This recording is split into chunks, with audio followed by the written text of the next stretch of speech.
There are people who like roller coasters. There are people who love roller coasters. And then there are people like Will Pemble. All I need is a little bit of encouragement to say yes to a crazy idea. Oh, man. My name is Will Pemble. I think it got fast. And I built a roller coaster in my backyard. Well, of course he did. I built a roller coaster in my backyard because once upon a time when my son was 10 years old, here we go. We came home from vacation and he asked me, wouldn't it be great if we had a roller coaster in the yard? And it took me 5 seconds to know for absolute certain that it would be great. But first, Pemble had to figure out how to build one. The first time we wanted to build a roller coaster, there wasn't a whole lot of information about it. Okay, all things considered, not so bad. There were a couple of videos online that we could look at. The companies that build these don't really like to share their secrets, and so a lot of what we did, we had to kind of learn as we went.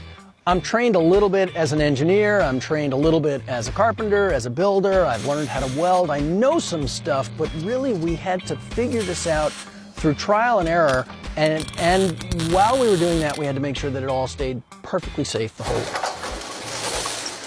The trick to having your roller coaster turn out the way you hope it will is you do the math.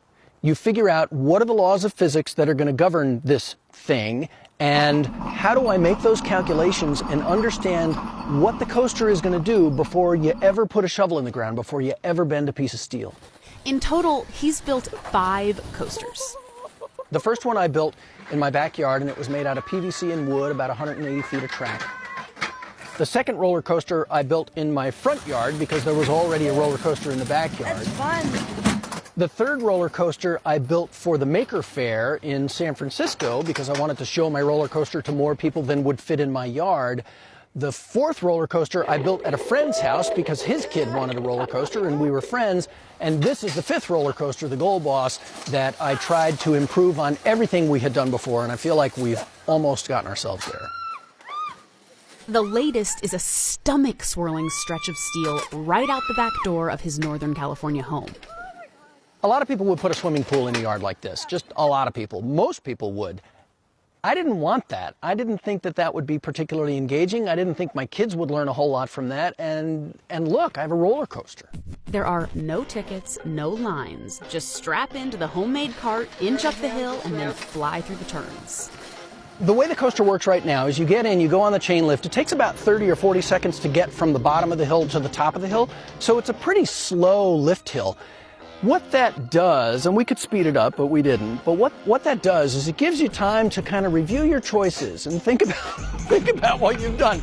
Because you look down at the thing and it doesn't look like any roller coaster that you've ever ridden before. It's like, oh my God, who built this thing? Are you sure this is safe? And by the time you get to the top, you're just like, you know this was a terrible idea. And I have the exact same feeling. So you get that for about 30 seconds, and then a couple of seconds when you just crest the hill, you're like, oh, okay, and then just like a nice, gentle, and then you do this, you just like drop off the edge of the earth into this dive, and inside of a couple of seconds, at the bottom of that first straightaway there, you're going 18 miles an hour, and then you dive into a 70-degree bank turn, and you go 360, 450 degrees of 70-degree bank turn, back up into the sky, and then you ride over this truss, and then drop down into that turn over there, which is right next to the wall. You go up the next camel hump, which points off the edge of the wall, and on the other side of that wall is a 15-foot drop into I don't know what, and then you turn off of that, and then you ride into another bank, and then you roll back to the station.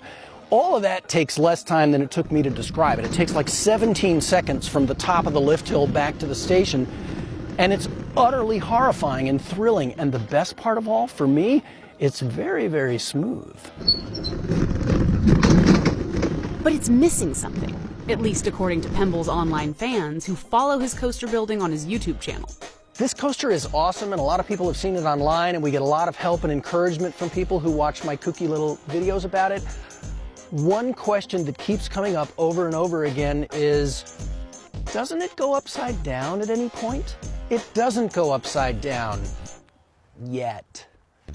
So I've had a number of people ask me if we could add some kind of inversion, some way to make the roller coaster go upside down here in the yard. I have to try. Now Pemble and his coaster collaborator John Elliott are making the loop-de-loop dream a reality. And yes, he insists, this is safe. Before we built this coaster, or any of the other coasters, we started with a spreadsheet. And we did meter by meter math and physics on how the cart would behave, how the track would behave, what the slopes needed to be, what the bank turn would need to be, all of the things we figured out before we ever started to build any of it. That's the only way you can have it turn out predictably. Yep. To absolutely guarantee that things are safe, Pemble turns to his friend, Todd. Okay, Todd isn't really his friend. He's a crash test dummy. I know that I weigh 200 pounds and I want to ride my roller coaster. So we put our 300-pound crash test dummy Todd on the roller coaster and let him ride it a bunch of times before we ever put a human being on it. So we test everything. Todd. But an upside-down loop is a different thing entirely. The physics of loops is kind of interesting and presents a number of opportunities and challenges. One of the main things that you think about in loops is centripetal acceleration, and that's the force with which your cart is pushing on the outside of your loop. So how hard is it pushing against the track? With a perfectly circular loop, you need incredible speed, incredible centripetal acceleration to keep the cart pushing up when it reaches the top of the loop. Most commercial coasters these days use an upside-down teardrop-shaped loop called a clothoid loop.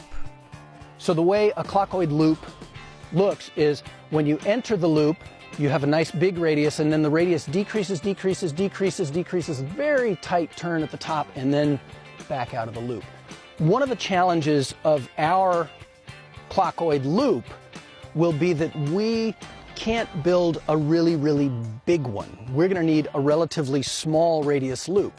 The top of our coaster is 20 feet from the bottom of our coaster. So we basically have 20 feet of altitude, 20 feet of potential energy that we can use to get in and out of the loop. And when we exit the loop, we still have to finish the whole rest of the course. And so we can't use up all our energy just to get through this loop. If we enter the loop at a certain speed, when we run the math on that, what I'm starting to find is that the G's that you're going to pull, the force on the cart and the rider and the track and the whole system is going to get pretty freaking high when you're entering that loop. And by high, I mean like 3, 4, 5 G's. Really high. Is not going to be fun. It's not going to feel good. It might be something that you'd be proud of having achieved, but it's not going to be something you would enjoy. After a weekend of cutting, bending, grinding, and welding, Pemble and Elliott have a new section of track. It's not a loop after all. It's a barrel roll, which should fit better into the existing layout and, according to Pemble, won't subject the rider to painful G-forces. So what we got here is the very top part of the barrel roll. So what happens is our cart will enter, there's entry down there, but basically the cart enters this part of the barrel roll, the rider is pointing this way, and then they spin around this piece of track, and by the time they finish this top part, they've made a 180-degree roll from this to that over the course of about 18 feet. And so we're feeling very happy about this because this was the hardest part to build.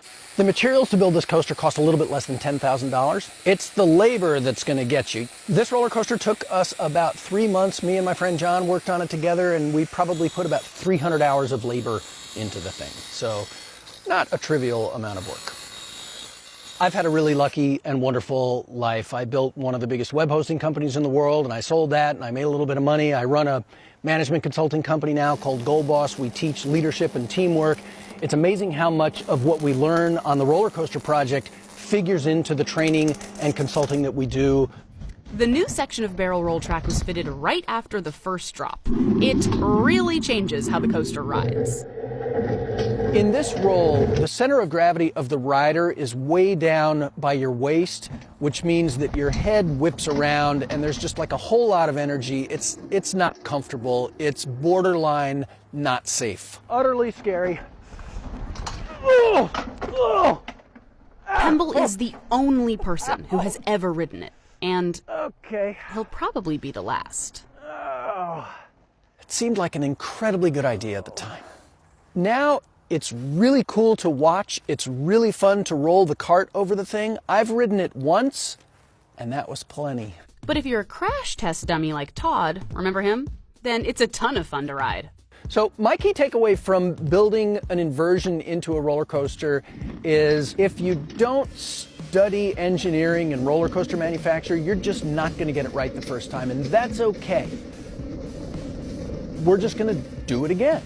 I think the best thing to do for this coaster is to tear it down completely and rebuild it and design it from day one with an inversion in mind. My advice to anybody building a backyard roller coaster: go slow, do the math, be careful, and know when to not ride it. And don't forget to have a Todd on hand.